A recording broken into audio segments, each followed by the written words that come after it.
Au nom du VDH, je vous souhaite la plus cordiale bienvenue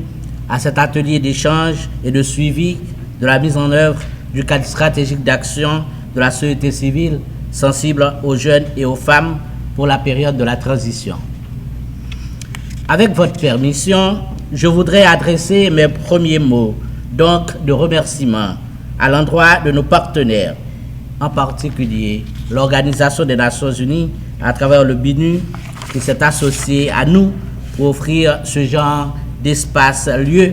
d'encadrement, de débat et de construction de consensus au sein de la société civile et au sein des organisations de jeunes et des organisations de femmes à travers tout le pays. Je ne manquerai point d'adresser ensuite mes vives félicitations à ces jeunes et à ces femmes qui ont bien compris la responsabilité historique qu'il leur incombe de s'engager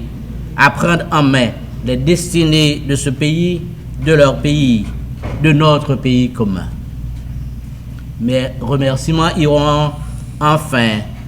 et de manière toute spéciale, à mes collaborateurs et collaboratrices du VDH, tant à Port-au-Prince que dans les régions, qui n'ont point fléchi et rien ménagé pour offrir leur collaboration à la défense de la cause des jeunes et des femmes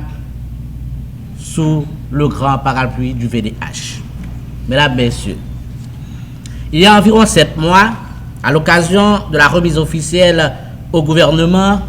du document cadre stratégique d'action de la société civile sensible aux jeunes et aux femmes pour la période de la transition, j'évoquais ici même, mais dans une autre salle, l'idée de l'expression d'un civisme actif et d'un volontarisme méthodique et critique, caractéristique du renouveau patriotique exigé par les dynamiques de notre temps. Je voudrais alors insinuer l'idée de renouveau de l'action civique nettement illustrée par l'élaboration de ce cadre stratégique d'action de la société civile sensible aux jeunes et aux femmes, au fin d'apporter une claire contribution à la réussite du processus de transition en cours depuis déjà quelques années dans le pays. Pour cela, les jeunes, les femmes et la société civile ont voulu envoyer un signal clair, un autre signal, celui qu'il ne suffit pas de se battre contre, mais que la nouvelle perspective suggère de se battre pour le bien-être collectif, pour la justice et pour le développement durable de notre société et de notre pays.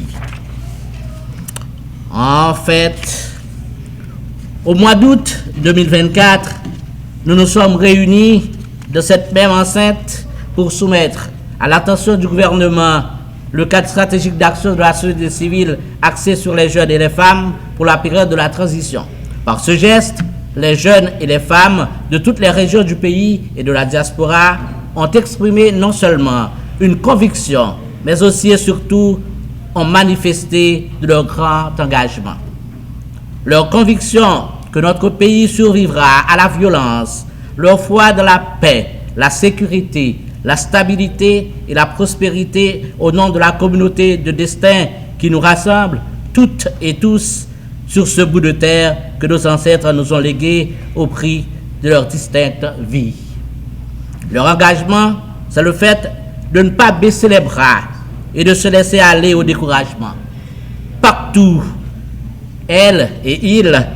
se lèvent et en appellent au sens des responsabilités et des gouvernants et des gouvernés pour un État et une administration efficace et efficient pour la redevabilité, pour l'emploi décent et la protection sociale. Partout, dis-je, ils et elles brandissent l'étendard de l'inclusion et de leur droit de participer à la vie sociale, politique et économique de notre pays. Voilà en même temps le sens de ce cadre stratégique qui nous réunit encore aujourd'hui ici et dont le plus grand enjeu participe de la grande transformation pour l'avènement d'une société juste, viable économiquement, stable politiquement et respectueuse du bien-être des générations à venir.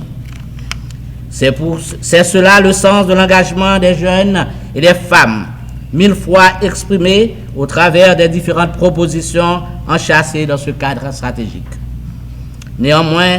et comme je l'ai suffisamment martelé antérieurement, ce cadre stratégique se révèle toujours un référentiel évolutif,